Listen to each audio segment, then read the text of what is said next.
சொன்னா கேப்பியா மாட்டியா?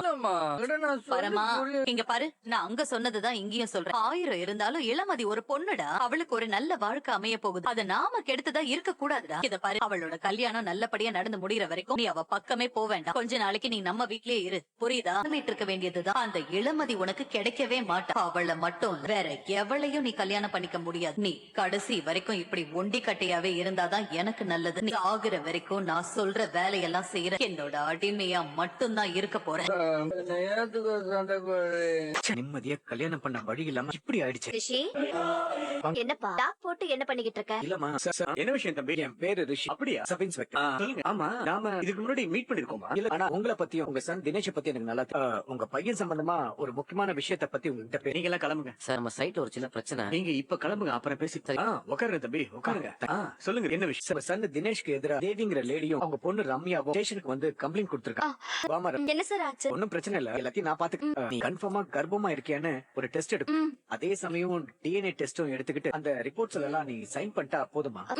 அத வச்சுட்டு அவங்கள மடக்க நீ அவனை கல்யாணமும் பண்ணிக்கல. சரியா? ரொம்ப தேங்க்ஸ். சரி, உட்கார். நான் போய் டாக்டர் கிட்ட